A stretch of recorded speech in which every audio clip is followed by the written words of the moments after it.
On that note, we'll start the recording, and at this time, I'd like to introduce Mayor Marianne Alto. Hi, everybody. Can you hear me okay? Just double checking. Yes. Great, fantastic. Thank you so much. Wow, I have to say I'm super impressed that there's almost 48 people here. That's really amazing. I would just remark on following up on Mike's comments. If you turn off your volume on your own computer, you won't hear the message that you're hearing repeated, so the rest of us don't hear me. I don't need to hear myself twice.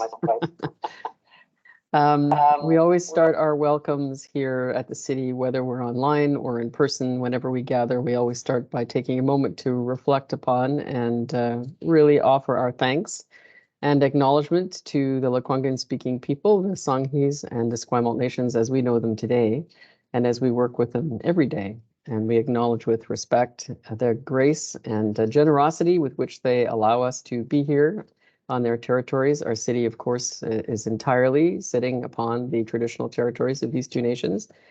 And the work that we do with them as partners is based on a very long-standing relationship, which is nurtured every day and which is enriched by their generosity.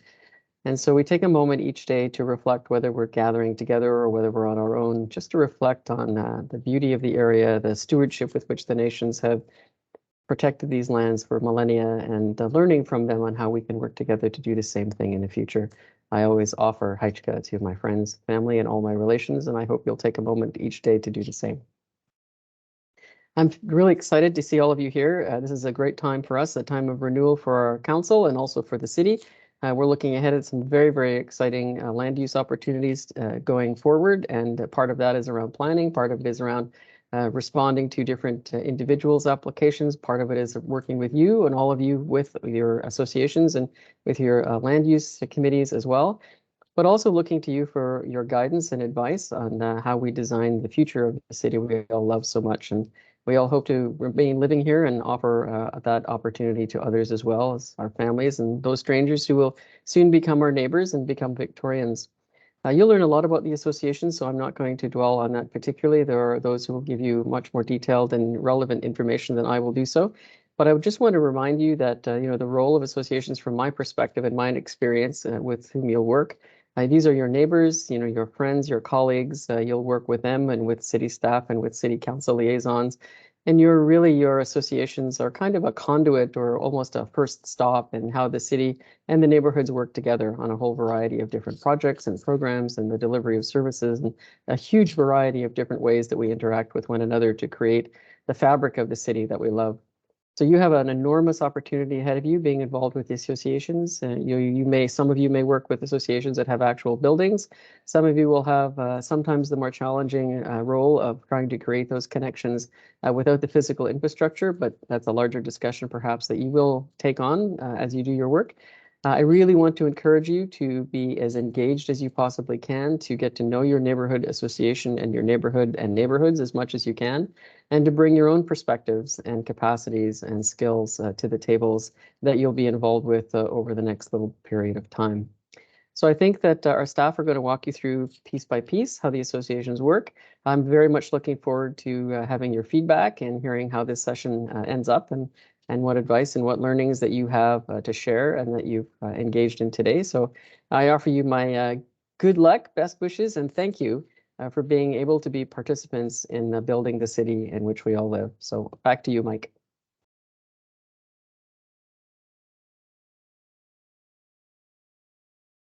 Thank you very much, Mayor Alto. It was great.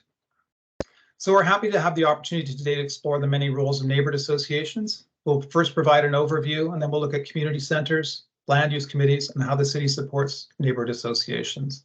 We have 7 presenters, including city staff and neighborhood association representatives, and they will be introduced to you at the time they each speak.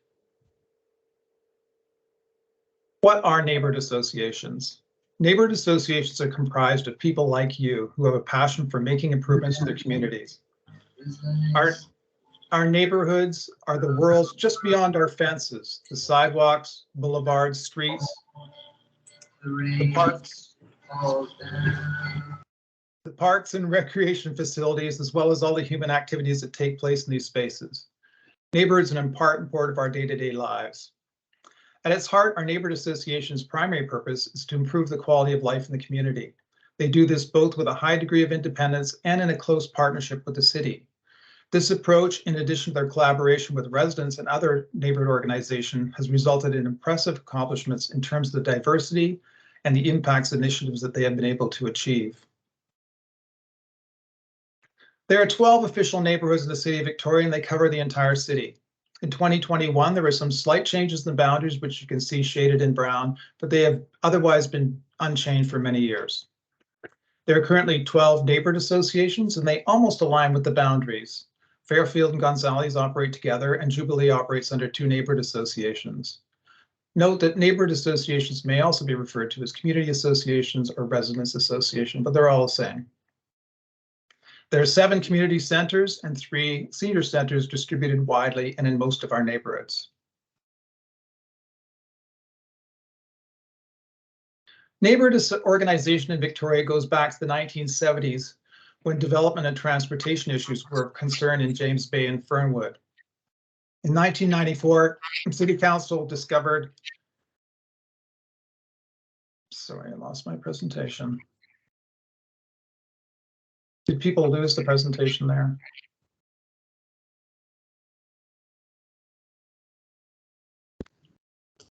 I still have it, Mike. Oh, We still have it. I lost it. I'm back to the beginning. Neighborhood organization goes back to the 1970s when development and transportation issues were a concern in James Bay and Fernwood.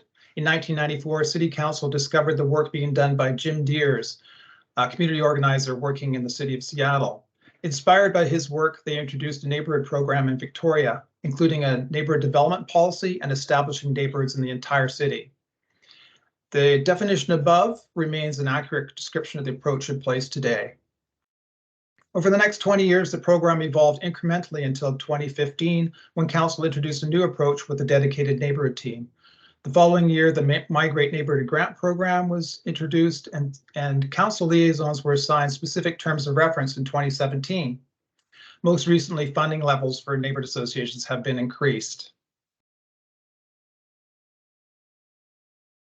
Neighborhood association roles can be considered in 3 categories.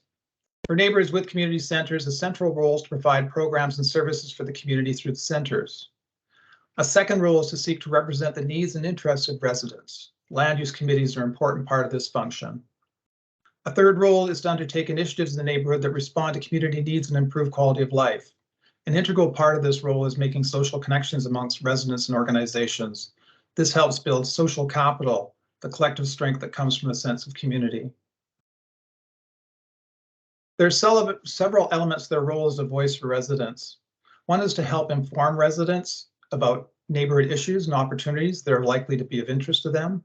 This has been achieved through meetings and newsletters in the past, and now includes social media and other online tools. Understanding residents' views is another element of this. North Park, for example, is completing a needs assessment for its neighborhood. Downtown is a bike and trailer for attending community events to engage with residents. Many also try to reflect the diversity in their neighborhood in their staff and their board composition. With an informed perspective of residents' wants and needs, neighborhood associations convey their residents' views on various matters to the city through their council liaisons and other community communication channels.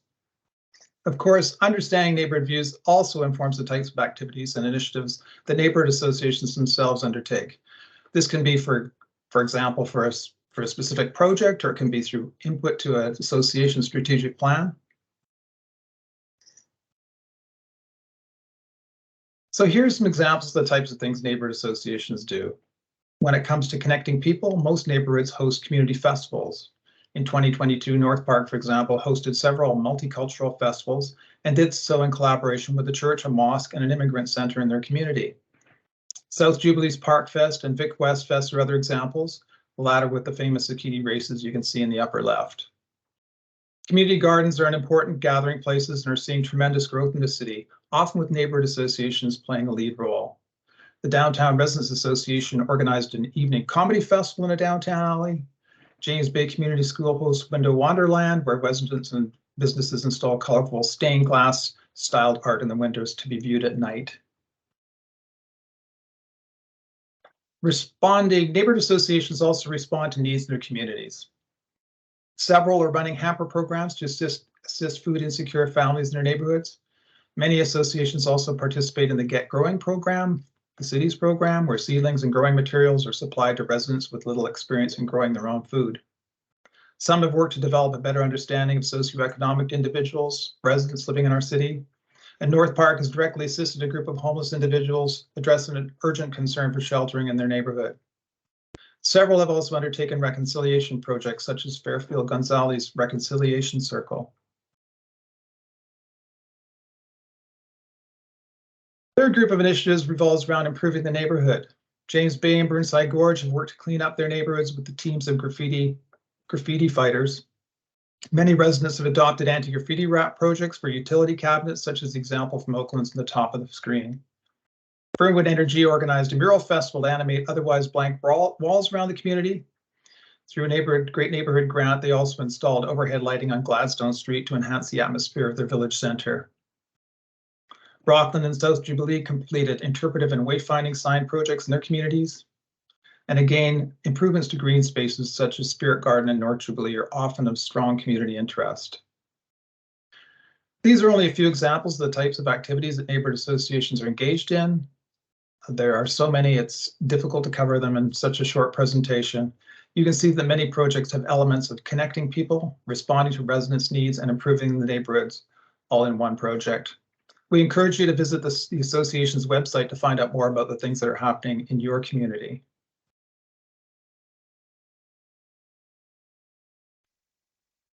I would now like to introduce Jeff Braho from our Parks, Recreation and Facilities Department to talk a little bit about community centers.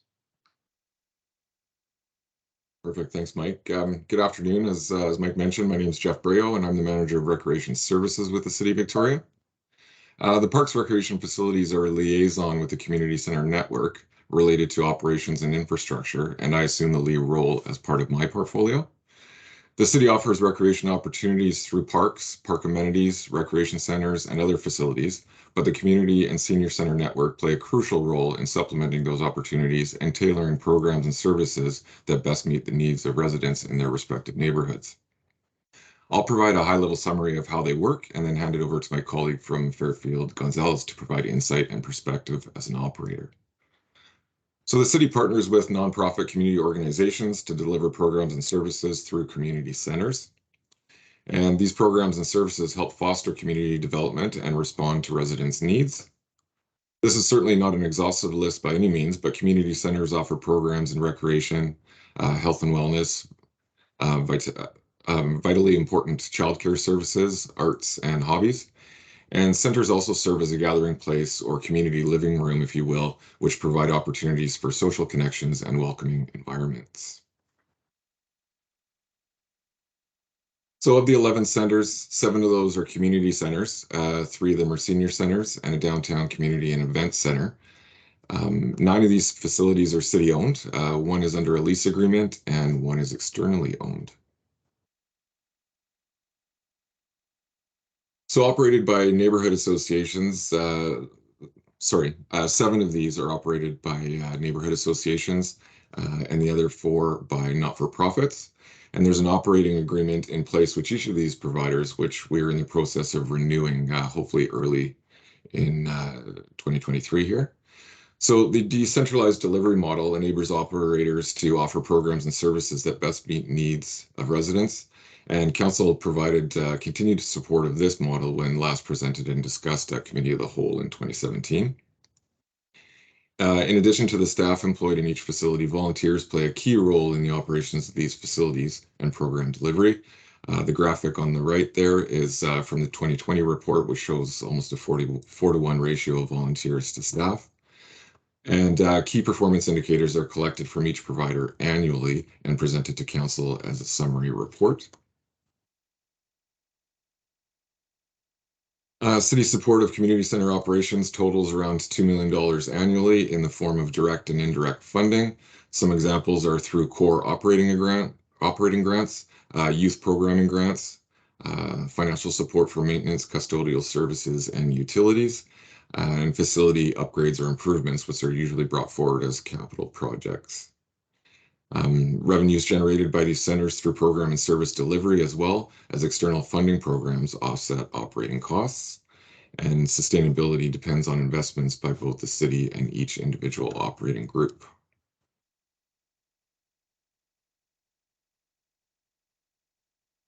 Thanks very much, Jeff. That gives us a good overview of the arrangement between neighborhood community centers and the city.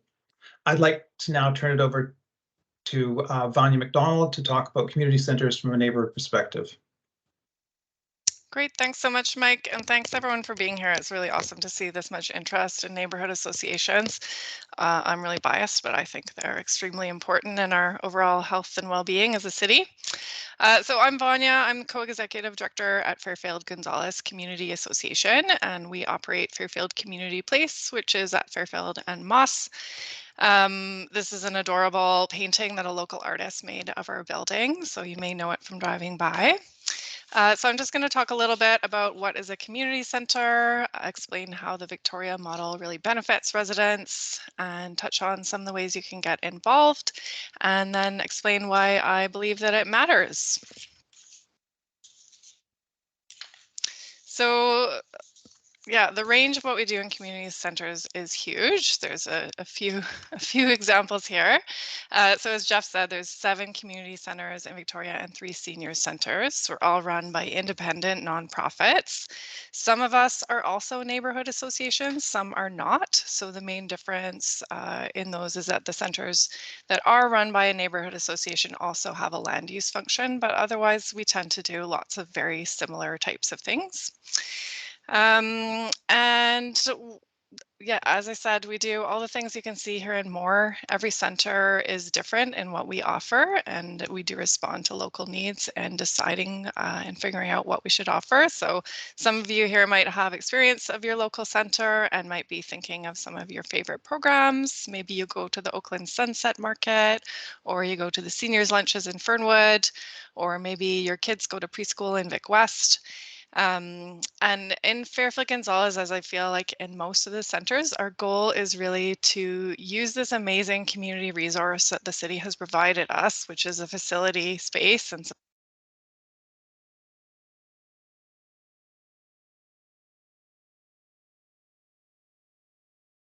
Vanya, you muted yourself, it looks like.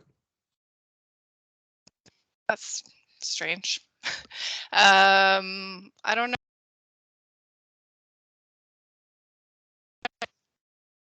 Sorry, it keeps muting me.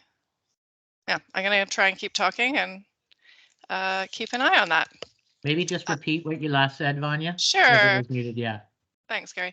Yeah, my last bit was just all the centers really try and maximize the use of our space. So we try and keep our centers full from morning until late at night, and we're often doing several different types of programming in one room throughout the day. So we might start with childcare, move on to a youth program, move on to a community meeting, and then have Spanish at the end of the day.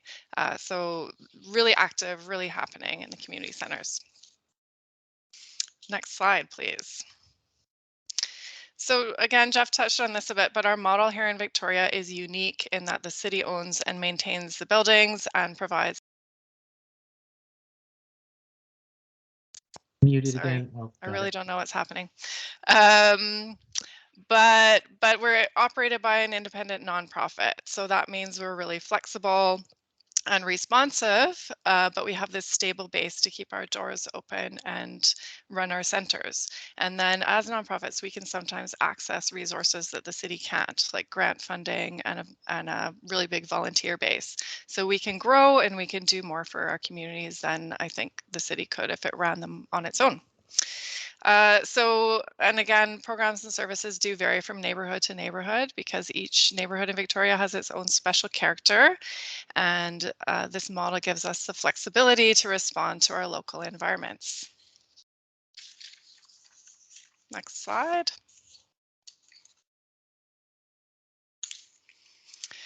So we're all independent nonprofits, all run separately, but we do a lot of collaboration because we're operating similar programs. So one really good example is that when the pandemic began, most of us opened to provide childcare for essential workers, and we really weren't receiving any information from Island Health, who's our licensing body, on how we should do that safely. So rather than figuring out that out all by ourselves separately. We all came together and developed new operating guidelines for how to safely provide childcare in a way that benefited families and kids and staff in the best way by collaborating. So this was just a really wonderful way to kind of feel like our decisions were good and we were providing really effective service to the community. And just in normal times, our collaboration takes place among groups of staff who are doing similar things. So our recreation staff might all meet and talk about what programs they're doing. Our youth programmers meet. Sometimes they offer collaborative events like youth dances or the Anti-Bullying Film Festival.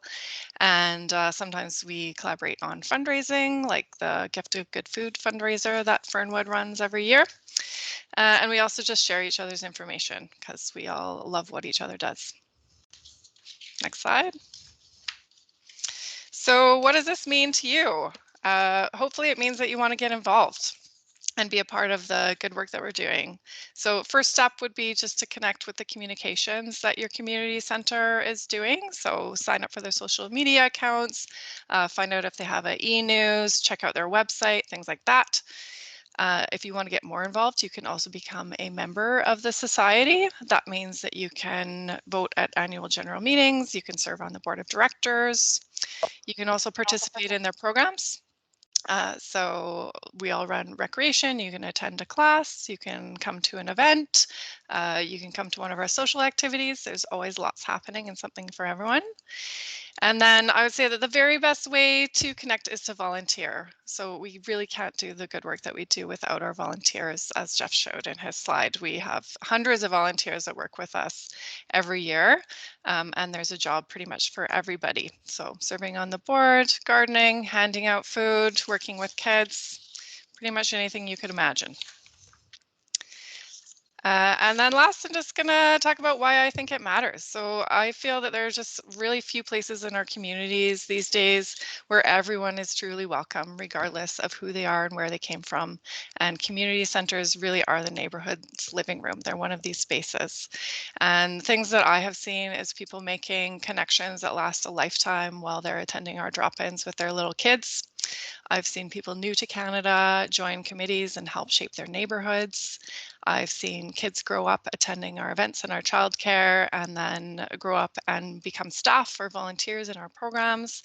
And they're just, community centers are based on in-person connection, which to me, the pandemic showed me that was more important than ever. I don't think there's any substitute for connecting with others in person in your neighborhood. So I hope that everyone here agrees and that you will make a difference and get involved. Thanks so much. Thanks so much, Vanya. Painted a great picture of what a community center does. Now I'd like to introduce Alec Johnston from our Sustainable Planning and Community Development Department to talk a little bit about land use committees. Yes, thanks, Mike. Hi, everyone. As Mike mentioned, my name is Alec Johnston. I'm the manager of development processes with the Sustainable Planning and Community Development Department. And I'm just going to talk a little bit about community association land use committees, or as they're often referred to, CALUCs. Go over briefly, kind of at a high level, the CALUCs, what CALUCs are, and the role that they play in the city's land development application processes. Just next slide, please. So first off, just wanted to point out that CALUCs are endorsed by City Council and that each neighborhood has a CALUC, with the exception of the Fairfield and Gonzales neighborhoods, which is served by one CALUC. They're typically a committee of the neighborhood association, and they consist of 3 or more members. CALUCs can be involved in many different, get involved in different ways with land development applications. But one of the main roles of the CALUC is to facilitate a dialogue between landowners and/or their representatives and the community in order to identify and resolve issues, both positive and negative, regarding land use applications, especially where a change in zoning or an official community plan amendment is proposed. Next slide. So without going into too much detail, This slide just highlights two of the important roles that the CALOC plays in the rezoning process. The first is to facilitate a community meeting for proposed developments. And some of you may have seen this sign, which is on the right-hand side of the slide, on a property in your neighborhood. And this is just a sign that we have a developer or an applicant install on their property to alert people to an opportunity to provide input or to learn more about an application, about a proposed development application on that property. And the CALOC plays a role in facilitating that dialogue. And so, as I mentioned, the first is to facilitate a community meeting. And then the second is to, sort of following from the meeting, summarize the neighborhood input that was provided at that meeting and submit that to the city. And also to include any comments that the CALOC has on the proposals fit with the neighborhood plan policies that are relevant to the application. So this slide just, as I mentioned, the CALOCs can get involved in the way in which a CALOC gets involved in a land use application varies slightly depending on the type of application. And on our website, we actually have a number of infographics that help to explain the role that the CALOC plays in each of those types of applications. So it's a helpful resource, but this is just a snapshot of sort of the main role, which is sort of facilitating that pre-application consultation on a rezoning application. So it begins with an informal meeting where, you know, a landowner who's thinking about proposing a new development will reach out to the CALOC for a pre-application meeting to have that initial consultation and get some feedback from the CALOC.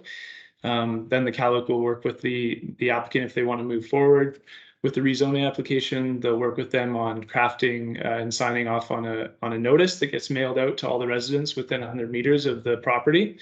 The CALOC then facilitates that meeting where the developer can present their project and residents can provide feedback, ask questions. And then the CALOC summarizes that in a report to the city. And then once an application is made to the city for the rezoning, the city then notifies the CALOC to let them know that an application has been received. And the CALOC has another opportunity there to, again, provide some comments that would be shared with council. So this is just a snapshot of sort of one of the opportunities, the way the CALOC gets involved in the process. Next slide. And I guess this is just to let you know, there's on our CALOC page on our website, we have links to the guiding documents for the CALOCs that help to clarify what the roles and responsibilities and the expectations are for those that are involved in the CALOC process. The terms of reference outlines a lot of what I've mentioned in more detail, as well as outlines sort of the annual recruitment process and also ways to deal with conflicts of interest. The roles document talks about the role of councillors. You know, councillors may attend a CALOC meeting, but they're there to sort of observe and sort of maintain a neutral position. Staff can attend the meetings and provide information. We also, in the planning department, we provide training and support to CALOCs. And the developer, you know, provides clear and accurate information on their proposal. And then the procedures document goes into more detail on all of these, more detail on the specifics of how a CALOC is involved in reviewing different types of land use applications. And I guess in addition to these guiding documents, I just point out that the city also supports CALOCs by, as I mentioned, providing training. So when new members join CALOCs, we're able to provide training, host a session, go over the roles and responsibilities of the CALOC. We can also, upon request, we can provide planning staff to attend a CALOC meeting to answer questions that are sort of technical questions that might come up about zoning regulations or, you know, clarify the land use application process. And then we also provide a stipend for meetings to help CALOCs with costs of facilitating those meetings. And yeah, I guess just in closing, I think the CALOCs play a really important role in the land use application process, providing that neighborhood level insight and helping to facilitate those important discussions between developers and community members. So always encourage people to look for ways to get involved with their CALUC. Thank you. Thanks so much, Alec. You painted a great picture there. We're now going to hear from Kristen Atwood to speak about her experiences as the chair of a CALUC. Thanks, Michael, and thanks, Alec. Hi, everyone. My name is Kristen Atwood. I am the co-chair of the Fernwood Community Association Land Use Committee. I just wanted to say every community association is a little bit different. So I'm just talking about my experience in Fernwood. Might not match exactly how other things are done in other neighborhoods. So just wanted to acknowledge that the relationship between the community associations and the land use committee is some are really, really tight, some are really distant. This is just my experience. So as Alex said, we're a contact point for development pre-applications. We're a place for developers to come and have both informal conversations about their plans and also that official community meeting, which is part of the pre-application process.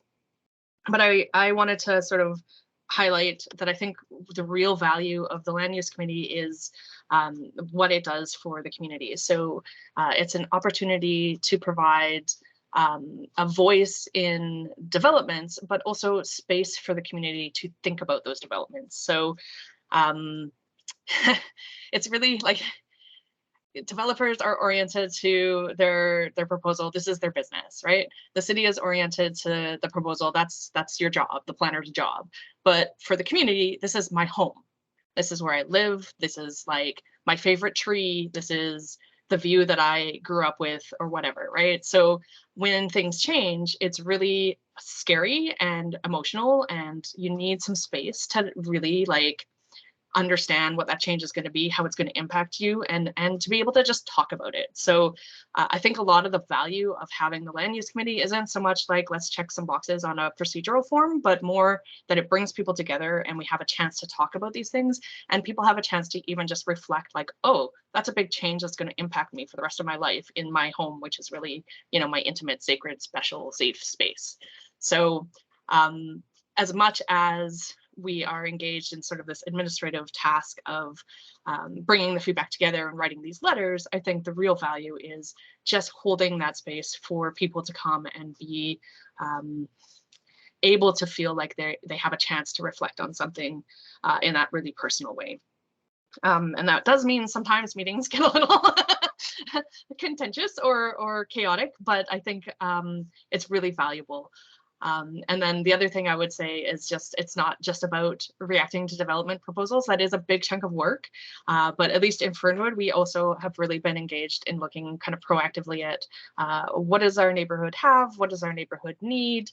For instance, we're right in the process of doing a little inventory of all of our green space and places where, you know, maybe we can do some improvements and make it a little bit more friendly to everybody of all abilities and that kind of thing. So this is really a place that we can come and talk to each other about sort of the geography of where we live and what it could be, as well as responding to those requests that come in about like sort of specific properties. So yeah, I have really enjoyed doing land use work. I've been involved since about 2016. I'm actually on my way out, unfortunately, because we have some new people who are really excited about being co-chairs, but it, I think, is really worth it if you're looking for a way to get involved in your community. This is a great way to learn some of the history and also to have an understanding of how development shapes neighborhoods. And if you happen to live in Fernwood, we would love to see you. I provided our contact info here, so please feel free to reach out. I think that's kind of my spiel. Thanks. Thanks, Kristen. I love your insights. Well, let's now go to my fellow Neighborhoods team member, Gary Pemberton, and he's going to talk a little bit about the support that the city provides for neighborhoods. Thanks, Mike. So there's a variety of supports that the city undertakes for neighborhood associations. Next slide. Mainly in personnel. So both council and staff both support neighborhood associations by attending all their board meetings. So council has council liaisons that are guided by 2-year terms and have a terms of reference that essentially state, just as you see here, to be informed, available, and to communicate with neighborhoods all their interests to council and staff. So aside from attending those board meetings, they're capable of answering questions regarding political process around a particular subject, and they can also assist when representing neighborhood association priorities to council. As a staff liaison, we also sit and attend all the neighborhood association board meetings. And as Mayor Alto mentioned, we're like a conduit into City Hall. We work hard and endeavor to find the right staff member who can assist if we can't answer the question. We're in regular communication with neighborhood associations on a variety of topics. For example, if an association is looking for a presentation on traffic calming or boulevard gardening for an upcoming meeting, we will endeavor to coordinate this for you. And all of this support is meant to bolster neighborhood associations to be creative and proactive in addressing both their challenges and their opportunities in their neighborhood. Next slide.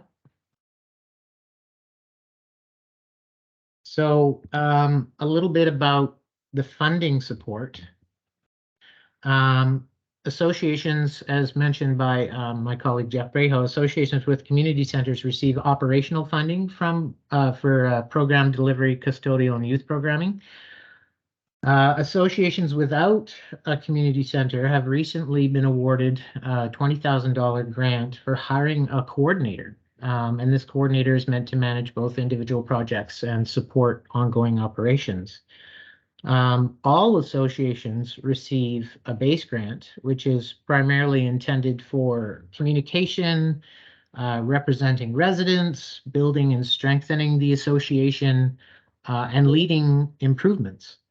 For 2022, council set that base grant rate at $1.60 per capita for neighborhoods without centers and $1.20 per capita for neighborhoods with centers. All associations do report out annually on all their funding through the city. And yeah, that's pretty much covers that topic of funding support. Next slide, please.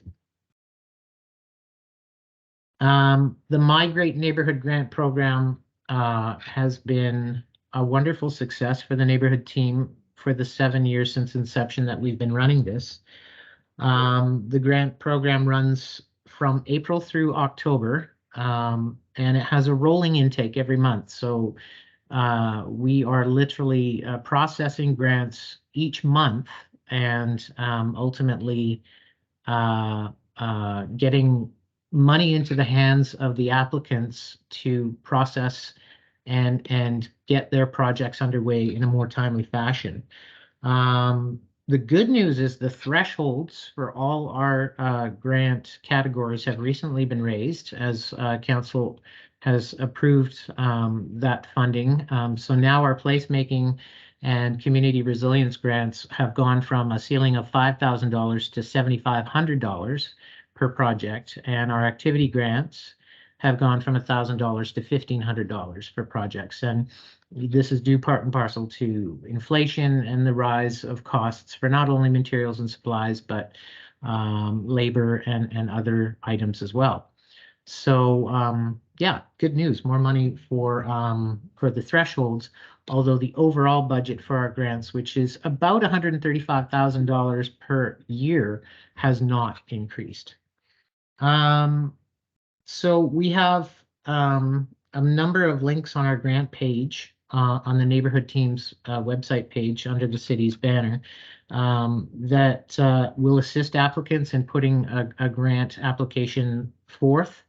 One of these includes a list of not-for-profit partners that was generated by the Victoria Foundation that will help you find a community sponsor for your grant, because as a resident, we ask that you have an administrative partner for your grant. And so neighborhood associations often take on this partnership, but there are many other not-for-profit agents out there as well that can help you with a particular project. So please do have a look at those links that we have on our neighborhood page, and they'll help you out greatly when you are thinking about applying for a grant. If you're a resident, an informal group of residents, a not-for-profit, a neighborhood association, or a school, you can apply for this program, and you can apply for 1 grant per category per year. So even if you have just a twinkle of an idea for a project in your neighborhood, reach out to us. We would be happy to assist you. And you never know what could come of this. So your first point of contact is your neighborhood liaison, and all our contact information will be placed in the chat at the end, but we would be happy to hear from you. Next slide. So some of the community initiatives that we've recently undertaken, first of all, I'll talk about our local champions program. I'm excited to announce that we will be running this program again this year. And that local champions is basically a community-based leadership program that residents can apply to be a part of to learn a variety of skills needed to become an engaged, motivated community connector, capable of hosting events and creating projects in your neighborhood. Many of our past participants have gone on to do great things and become directly involved in their community center or their neighborhood association. So look for an online application and a program overview to be uploaded to the city's website very soon, because this coming spring in April is when our next local champions program will begin. And it's a program that you would apply to be a part of. And there's a small fee attached to it, but it's well worth the experience that you would gain over the 6 sessions and the 3-month time period. The Neighborhood-Led Action Plan is an easy-to-read guidebook created to enable residents to come together for the purpose of basically creating a 5-year plan to improve your neighborhood. And you get the guidance from the neighborhood team to help you out with this.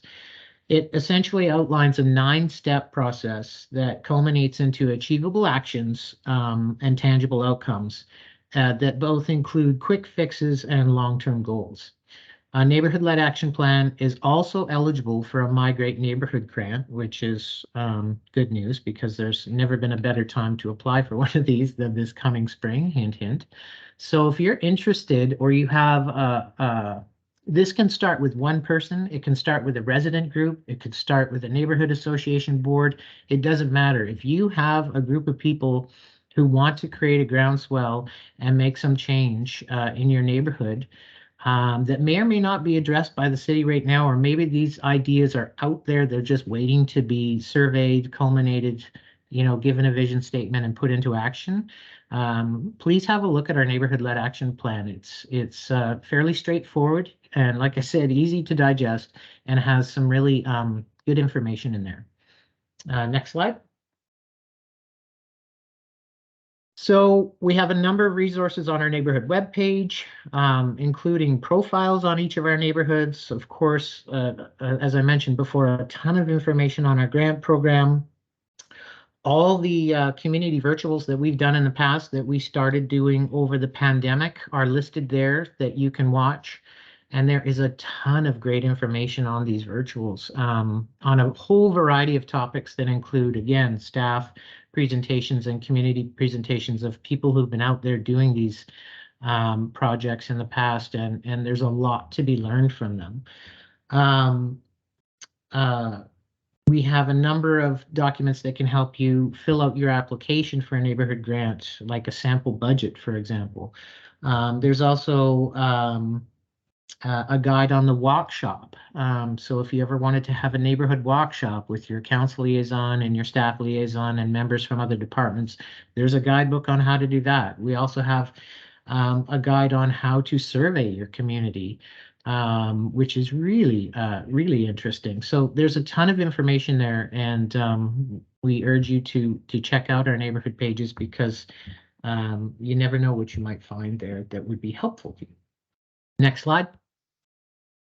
So finally, as the neighborhood team, for the past 7 years, we've been serving residents in a variety of ways, but really none more important than building social capital and helping folks connect with other community members to enrich their neighborhoods. So you have a burning question for us, you can't find an answer, you're frustrated, please reach out to us. We like to be the face of the city in that regard, and we will work hard to find the answers for you. Really want to hear about your creative ways to improve your neighborhood through the grant program as well. So that's kind of the supports that we offer in a nutshell. Yeah, as you can see, the neighborhood website is there to take advantage of. And thank you very much for your time. And it was great to see so many familiar faces on this community virtual as well. Mike? Thanks, Gary. That was a great overview of the types of things the neighborhood team does. As Gary says, please contact us with anything we can help you with. If you want to get active in your community or you'd like information on what we do and what's possible, we're here to help. That's what our goal is. Our last speaker today will be Sarah Murray, and she's going to talk about how you can get involved with your neighborhood association. Welcome, Sarah. Thanks, Mike. Hello, everyone. It's really great to see so many people on this call. My name is Sarah Murray, and I'm the Executive Director of the North Park Neighborhood Association. So in addition to operating the Land Use Committee and hosting monthly meetings, the rest of our operations fall into 4 categories: service delivery and support, free events and activities, arts and placemaking, and research partnerships and resource sharing.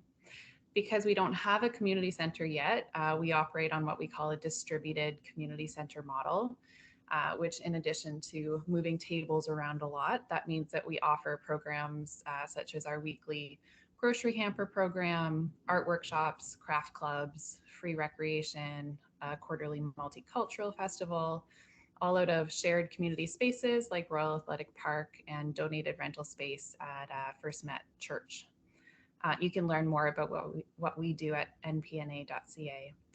But what I'd like to speak to you about today is why your neighborhood association is really looking forward to meeting you.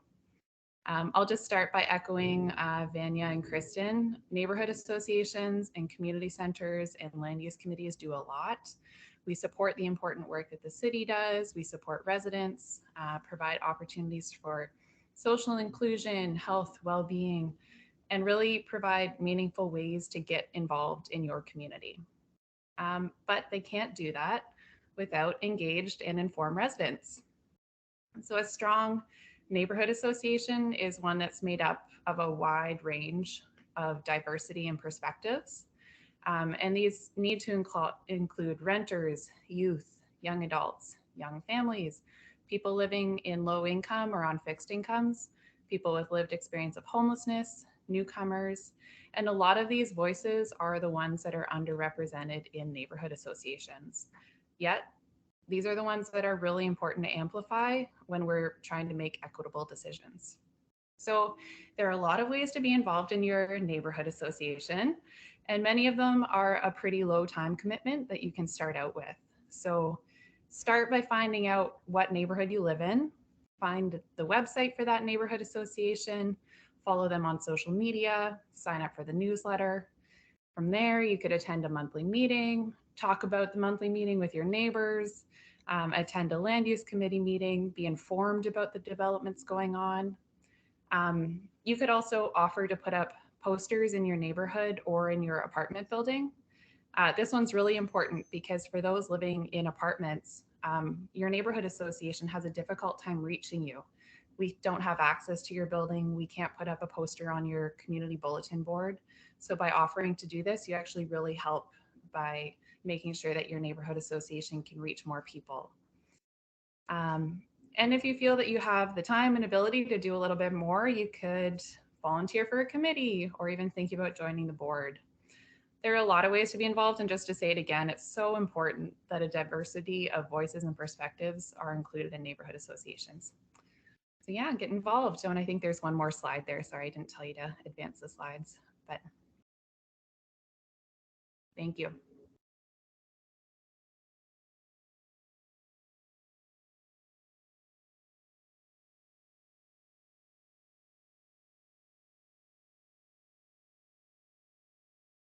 Oh, Mike, I think you're muted. Thanks a lot, Sarah. That was great. You covered a lot of ground there on the ways that people can get involved with their neighborhood associations. And as you said, North Park provides an example of one of our neighborhood associations that doesn't have a community center, and yet there's lots that can be done. I'd now like to pass it over to my other neighborhood team colleague, Kimberly Stratford, who will be hosting our questions and answers session today. As I mentioned earlier, we'll draw from the chat box for the questions, given the amount of time we have. So let's go, Kimberly. Hi, everybody. I'm just going to keep my camera off because my there's a lot of wind out in Souk at the moment, and my internet gets a bit spotty. So hopefully we don't lose connection, but I know my team is there to back me up if I disappear. So the first question that we had was talking about the community centers and the key performance indicators that are collected by the city and submitted to council, and if they're all the same for centers. So Jeff, I saw that you answered this question on the chat itself, but maybe you just want to take a minute to speak to that question. Yeah, I can, certainly. Thank you. So as I mentioned, the providers submit statistical data to kind of encapsulate their business over the previous year, and that's taken by staff and presented to council as a kind of state of the union or a status report each year. And essentially those are related to community benefit and the reach of the amazing services that are provided. What isn't always captured and is kind of the narrative behind that, the kind of user experience or the family impact statements and stuff like that. So we're trying to incorporate or integrate that function as part of that, and that might be kind of the structure of committee of the whole overall, as how a presentation like that could occur. But yeah, essentially it's highlighting participation numbers, space utilization, availability of childcare, and kind of the growth in that area where demand is needed.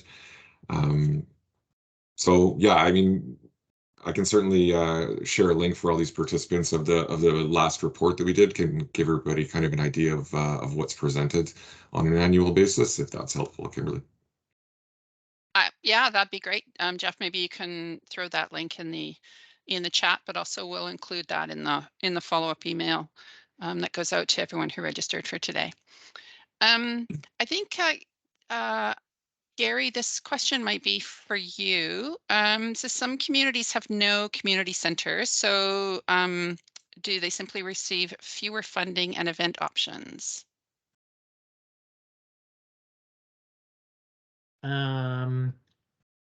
Well, fewer funding and event options. Well, if I refer back to the base grant question, all centers receive a base grant. The centers without the associations without an actual center receive a higher per capita base grant. And then that funding is initially meant to support events, communications, celebration, office space if necessary, essentially strengthening the association. And then recently, I think it was 2 years ago, council implemented the coordinator grant to bolster any neighborhood association that didn't have bricks and mortar to have an actual coordinator who could help assist with what's basically a volunteer run organization to strengthen again and lead more improvements towards the capacity of a neighborhood association. But it really harkens back to the main question, or the main issue here is our neighborhood associations are built off the strength of volunteerism. And what I'm hearing and seeing out there from a lot of boards is that recruitment and retainment is difficult. So we need to really, let folks know that we need more volunteers out there to step up and take part in their neighborhood associations to raise their profile. Thanks. Great. Thanks, Gary. There's a lot of interest in CalLUC. So Alex, Kristen, are you ready? I think the first question is, what background do you look for on land use committees? Who wants to take that one? Kristen? Yeah, so the question implies that we have lots of people putting their hands up. Honestly, when I started, the CalLUC committee was me. And I took over from someone who, for many years, the CalLUC committee was him. So we are now starting to grow our capacity, but really, honestly, it's all hands on deck. Anyone who wants to help out. We would love to get to a point where we were able to sort of selectively look for people who maybe knew a little bit more about development, because that is a very steep learning curve, or, you know, had specific interests. But really, like, we are not going to turn anyone away because they don't understand the language or because this is their first time or anything like that. Like, just anyone who's interested in what's going on in their community, there's always a role for you. Great. And a follow-up, I think, Alec, this one is probably best for you. Somebody asked or suggested they'd welcome some details on the training that's available for new CalLUC members. Yeah, thanks for the question. So that's something that that we can offer through our developments, one of our development services staff. In the past, it's been our senior process planner. Some of you may have met with Rob Bateman when he was in that role, and Rob would come to a CalLUC meeting, initial CalLUC meeting when new members were brought on board, and give a sort of a crash course, sort of overview, planning 101 in the city of Victoria, and then go through the sort of guiding documents for CalLUCs, the terms of reference, the procedures for CalLUC review of land development applications, and that rules document, and then just be available to answer any questions that the CalLUC might have. So that's sort of a starting point for the training.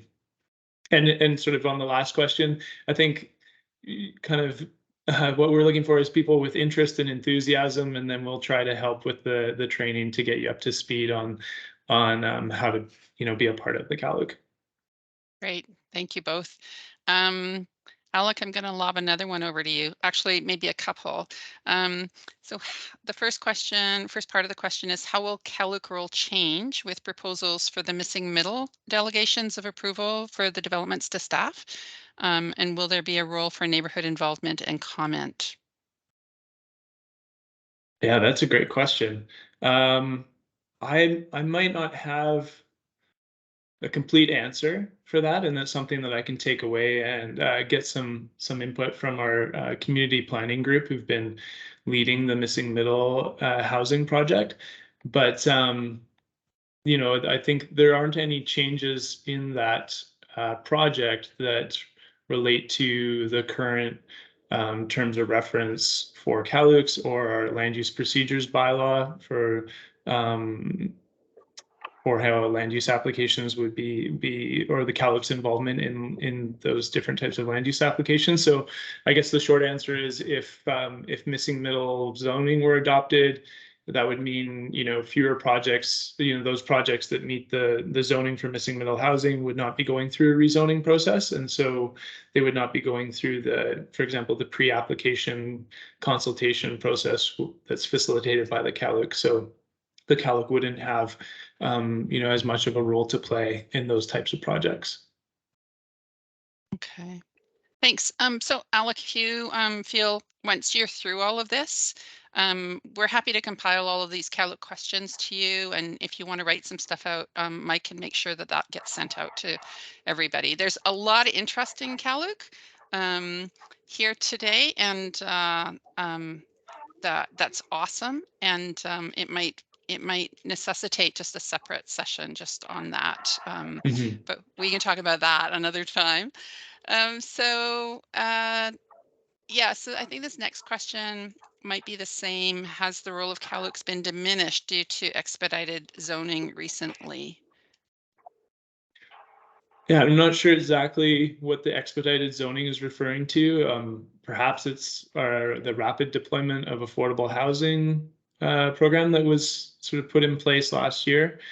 And so for those who don't know, that allows certain types of projects, basically those that meet the definition of affordable housing, where they're being brought forward by a nonprofit or a government agency and providing, secured affordable housing to to go through a delegated development permit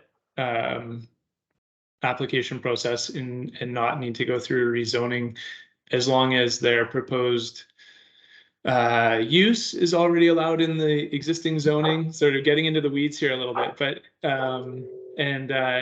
and they meet the density and the sorry, what's the other, essentially they meet the density that's envisioned in the OCP, in the official community plan.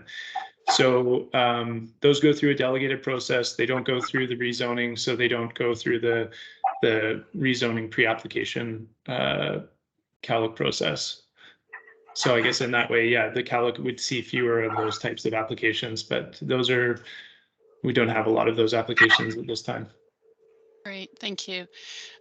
Kristen, can you tell us what takes place at an informal pre-meeting? And follow-up question on that is, what's the expectation about the level of planning detail that developers bring to a CalOOC community meeting? So 2 separate questions there. Yeah. So in terms of the informal pre-meetings, they're really variable. So we do have people reaching out, developers reaching out like super early in the process, like, hey, I have a chunk of land and I want to do a thing, and like no details, ranging to like a 50-slide PowerPoint presentation at the informal stage. So it really depends on the developer and kind of how late in the process of their own thinking they've reached out to the neighborhoods. Typically, though, they have a sense of what they want to build. They have a sense of what the rezoning ask is going to be, so they're trying to get ahead of what kind of feedback they're likely to get from the community so that they can prepare for the application process. So they have, a general sense of what are they developing, how big is it going to be, and we usually ask them to come with something prepared around how it's going to impact the neighbors. So what is it, what are the height, what are the setbacks, what's it going to do to parking, what's it going to do to sun exposure, like the things that people tend to raise. Are you chopping down trees, those kinds of things. There's pretty consistent concerns that come up every time. So we send that information to them and say, you should come prepared to be speaking about these things, even at the informal stage, even if you don't really know 100% what you're doing yet. At the official community meeting, there is a checklist that the city has provided of things that have to be prepared for the pre-application. So I don't have it in front of me right now, but there's certain documents and certain, they have to have certain images completed, and so we expect them to be coming with those kinds of things, and we expect at that official community meeting that they can answer those questions about how is this going to impact the neighborhood, and even basic stuff like what rezoning are you asking for? We have had developers come to official community meetings without that answer, so there is an expectation that they are prepared. Thank you. Here's a tricky one for you too, Kristen, because it's never an easy answer. What's the average amount of time it takes to volunteer on a CalOOC committee?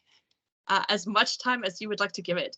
I think, so for myself, I started out helping out the previous co-chair, and I was probably putting in maybe 5 hours a month. As a co-chair, when I first took over and it was just me, it was obviously a lot more than that. We've built our capacity out. Now we have a nice committee. So I probably spend maybe 10 to 12 hours a month.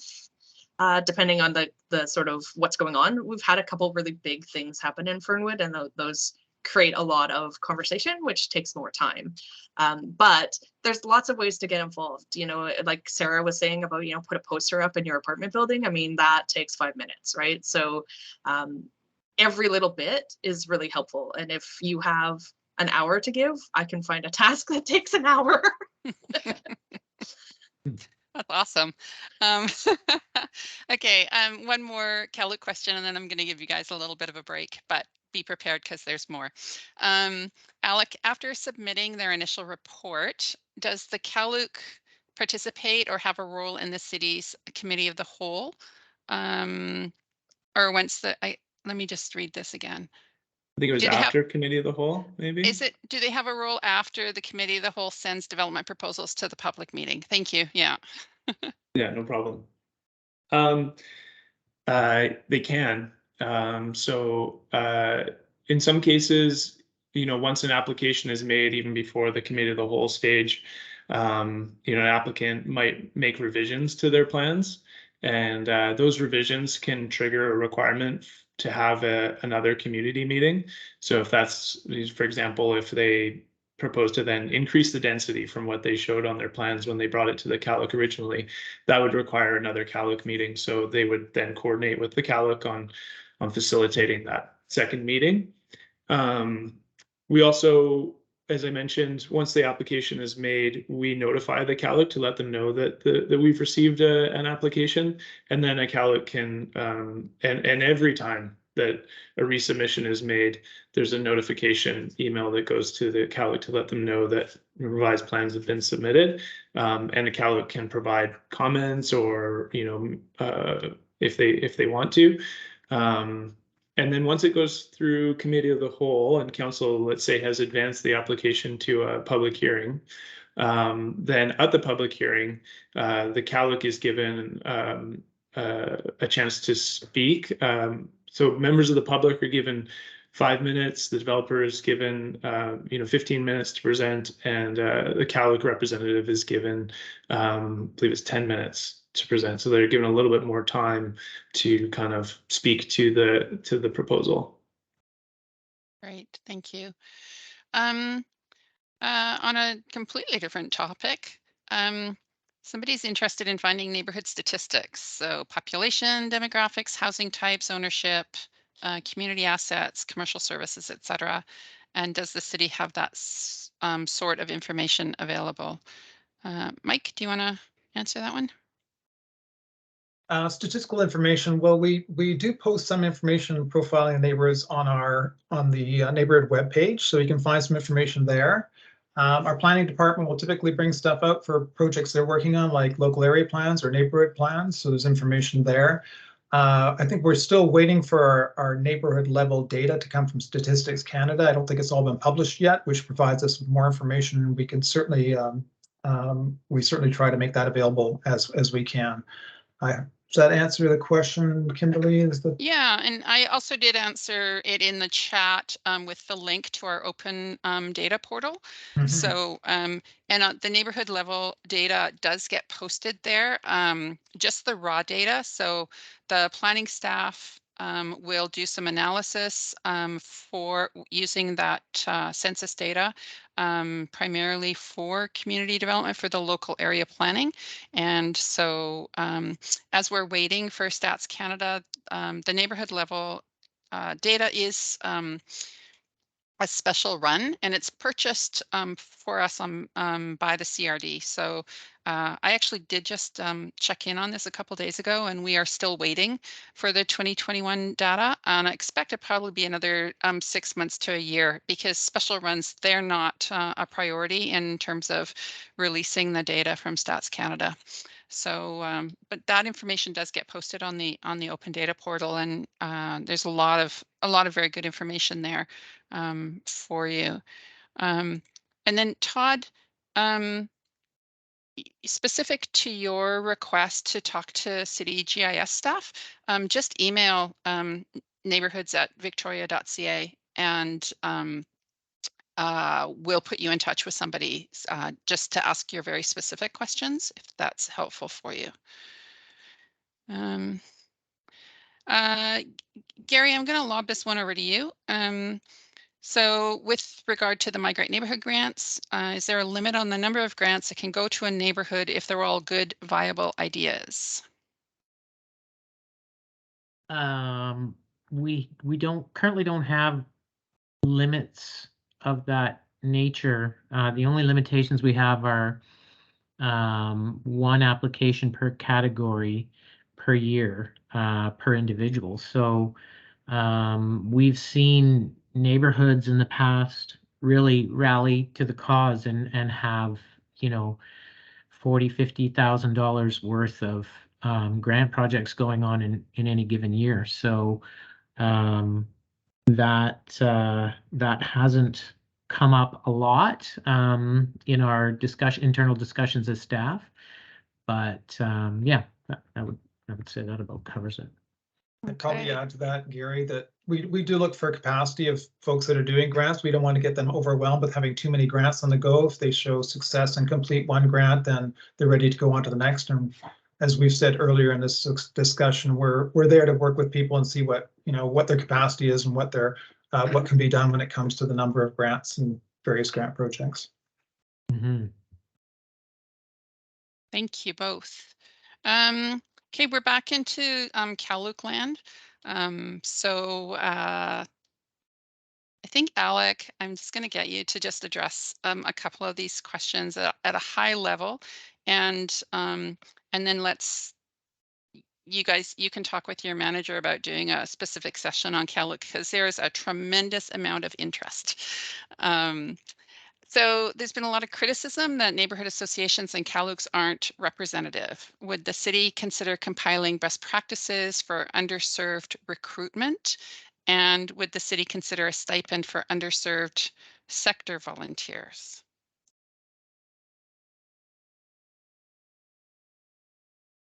That might be out of your lane to answer that one, but give it your best shot. Yeah, I don't know if I can necessarily answer that question. I think those are two, interesting suggestions and something that we can take away and consider, and perhaps it'd be easier to follow up on in a follow-up email, or if we're compiling questions and then sort of compiling or sending out a list of responses. But yeah,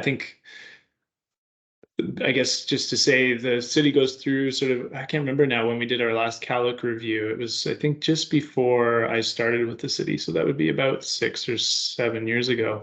And so I think that, we are looking at a Kaluk review, I believe, is in the last strategic plan. And so that's something that could be on our work plan over the next in the coming years, but right now we don't have, and that could be something that's considered through that sort of over Kaluk review.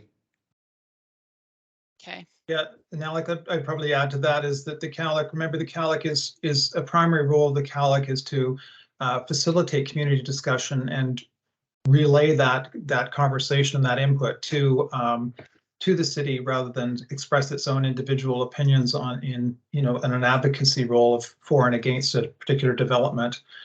So as much as it's always great, and we'd encourage people to get involved in their Kaluks and have a good diversity of representation on it, the role of the Kaluks is not an advocacy position for or against a particular development or direction. It's really to present information that's been communicated through community voices and through the Kaluks review of neighborhood plans and other documents that relate to that specific neighborhood. That's a great point. Thanks, Mike. So I think just following up on those comments that Mike and Alex just made. So this is an interesting question. Do Kaluk meeting views have any weight towards rezoning, or can Kaluk views be summarily ignored by council? How is council accountable to Kaluks? And there's a concern that developers stack the comments in their favor, and asking how that can be addressed. There's a lot to unpack in that question. I guess I would say that so as Mike pointed out, the CALUC's role is to facilitate that dialogue and then provide that summary report to the city. And then what we do in the planning department is ensure that that report is attached to our staff report along with all the other application documents when it goes forward for council's consideration. And so then council has, to help inform their decision, they have staff's analysis of the proposal. They have the feedback that was gathered through the CALUC process, and they also have any correspondence that they receive outside of that CALUC process from the general public, and then they also have the developers sort of letter of or rationale as to why they're putting forward their proposal, and council can use all of that information to inform their decision. And so I think that it's an important part of the process is through the CALUC to gather that neighborhood input to inform the council decision, but also even backing it up a little bit. The purpose of the pre-application or the preliminary consultation with the CALUC is for the developer to get some initial input from the CALUC on their ideas. And then also the formal CALUC meeting is another opportunity for the developer to get some feedback and input from the community, and they can use that feedback to refine their project, to refine their proposal before they even make an application. So from the point that they have their formal CALUC meeting, they have up to 6 months to submit a rezoning application. So there's some time in there where they can revise their plans if they choose to address some of the feedback that they were given. So even before it gets to that stage of council consideration, the CALUC information, I think, can help inform a land use application early on in the process. And then what was the second part of the question? It was something about, sorry, I've lost it now. Sorry, so have I. Okay. Can I maybe jump in on that second part? Yeah, please do. Yeah, Since so you remembered it. The question was about developers bringing sort of Oh, staff yeah. meetings. So I can tell you what we do in Fernwood. When we write our letters, we always write them kind of thematically based on the concerns that we heard. So we don't write a letter that says, the Fernwood Land Use Committee supports this, or the Fernwood Land Use Committee does not support this. We also don't write a letter that says we heard a lot of support from the neighbors. We write a letter that says, here are all the concerns that we heard from the community. So if there were 100 people in the room going, this is the best development ever, and one person said, I have a concern, the concern would go in the letter, because that's the piece that we want the city planners to hear so that they can talk to the developers, and at least there's some acknowledgement, like these are the things that were raised by community as potential issues or things that they're worried about. How are you going to address these things? Even if it's just like the one guy going, I'm worried about the noise, or I'm worried about my son, or whatever. I mean, son, not boy child. So, you can stack the room, but I'm still going to write down all of the things that I heard that people are worried about. I'm not going to say, there are 100 people here who are waving flags and cheering, because that's not helpful. What's helpful is what are the things that need to be addressed. Like it's not helpful to the city planner to know a bunch of people like this. It's helpful to the city planner to know someone has concerned about the fact that there's an underground spring in Fernwood that goes right under that property. Like that is the important piece that the city planners need to know to make sure that developers are actually addressing them. Really great. Thanks so much, Kristen. There's a few questions that are all very similar, and they have to do with the whole local area plan and getting the remainder of the neighborhood local area plans up to date. What I can tell you in my conversations with the Assistant Director for Planning is that at the moment, Council is working on their new strategic plan. And so the Planning Department is waiting for direction from the strategic plan. So in the world of how our work plans are get rolled out, we staff through the senior leadership team identify what the tasks are and the specific directions that come from council, and then that work plan comes out for the next few years, basically high level and then detailed with each year. So at the moment, until the strategic plan is adopted by council, and they're just now putting it together, the planning staff are finishing up the other local area planning projects that are underway, and then awaiting direction for council. And if council wants to move on these things much faster, then staff will also be looking for additional resources to do that. But until there is a specific direction, right now it's just finishing up the work that's in process and not starting anything new. Alec, do you have anything to add to that? No. Okay. No, I think you did a great job of addressing that one. Thank you. And then there's a few other questions here, Alec, and it's about the whole CALUC meeting and the process, and just how sometimes people's emotions can run high, and so I'm just the question is around could the city take a role in managing the meetings so they're more successful, or would the city consider reframing the entire CALUC process?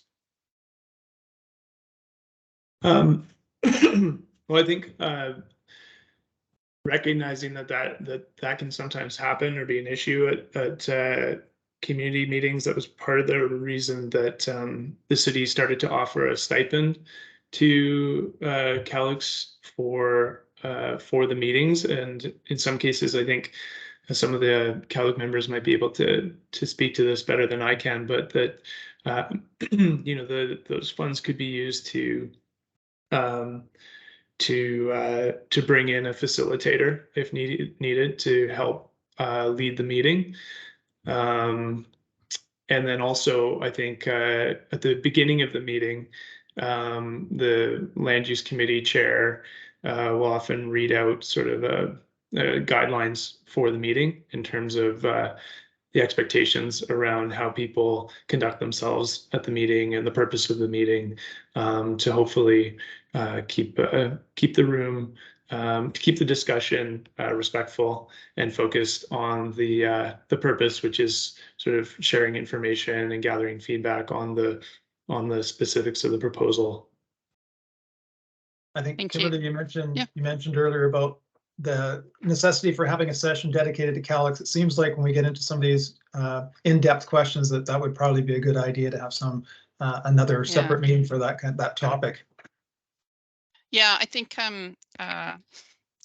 Mike, you do Alec a favor to identify all of these questions for them, so they can have a look and see what kind of meat to include in a session like that. Not that we're directing your work plan, Alec, but it does sound like there's there's definitely some interest here. We're just running close to the end of the meeting, so I'd like to answer or get a couple of other answers that, from some questions that have come up.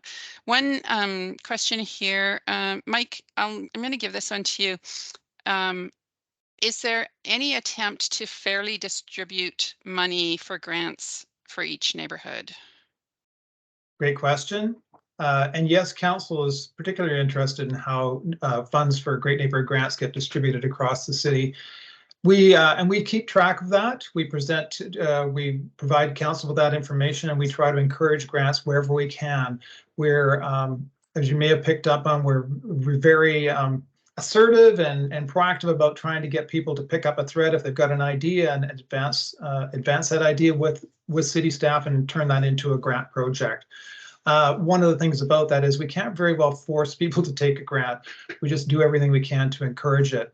As it turns out, the grants generally have fairly good distribution across the city, so no neighbor has been left out, and so we're kind of happy with that. And I guess our efforts have been successful to a large degree. Thanks. And then another question about grants. are all the grants from the city, or are there external grants that that the neighborhood team can help the neighborhood associations access? So we are involved with the Great Neighborhood Grant Program, but we will point people to other city grants if they're more appropriate, whether that's a strategic grant or a festival investment grant. And if we identify other grant offerings in the that are available to neighborhoods, such as Victoria Foundation or CRD grants, we will typically include those in our monthly updates to neighborhood associations. The neighborhood team puts together monthly updates for them, providing information that would be maybe of interest to them, whether it's their specific neighborhood or ideas that are happening in the Victoria region or internationally that relate to neighborhood development. We include all those things, and one of those is certainly looking at other grant opportunities that are available and suited to the types of things that neighborhoods do. Thanks. Yeah, and I know that as part of the team, we're often looking for, or we stumble across other opportunities, and we definitely work hard to share those opportunities out into the neighborhoods. I want to just go back to part 2 of a question that was asked about the volunteer support.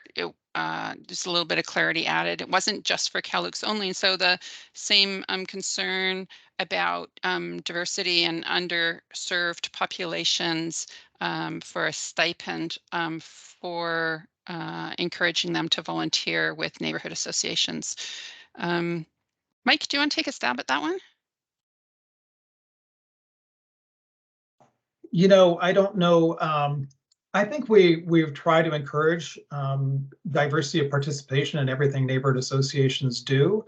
The discussion around whether we provide stipends or honoraria for people to get involved is something that I think happens now and again in particular neighborhood projects. For example, in the Great Neighborhood Grant Program, people will want to get underrepresented individuals involved in a project and budget for an honorarium in those particular instances. But I'm not sure that we've applied that systematically across our programs for CalUX or neighborhood associations in general at this time. Yeah, it's an interesting question, and one that is really at a political level, something that staff could present to council for their consideration as well. So thank you for that question, Bob. I'm just going to hand everything back over to Mike now. We are like 1 minute from closing, so I know that he has a few closing words. If we haven't responded to all of your questions, there's just a couple more. They're very CalUX specific, so we will get answers compiled into a response document and get those sent out to everybody who registered for today's session. So thanks so much.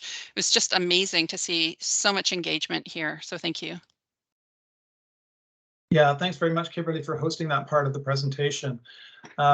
We will get back to everybody. We have your contact information, so we'll ensure that you get responses to especially the CalUX questions, because that was certainly the dominant part of the Q&A for this session.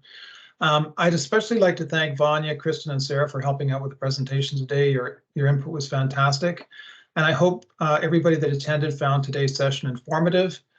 And if you are new to the world of neighborhood associations, you've been stimulated to consider getting involved in the one in your community. So please explore your neighborhood association websites. They're amazing. They've grown so much over the years, and they have a wealth of information.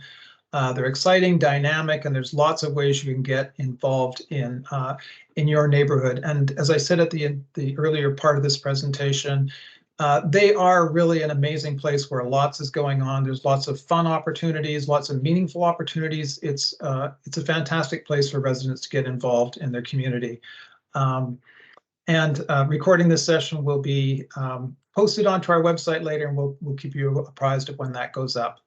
So thanks again, everybody. I look forward to seeing you all again at another Community Virtual.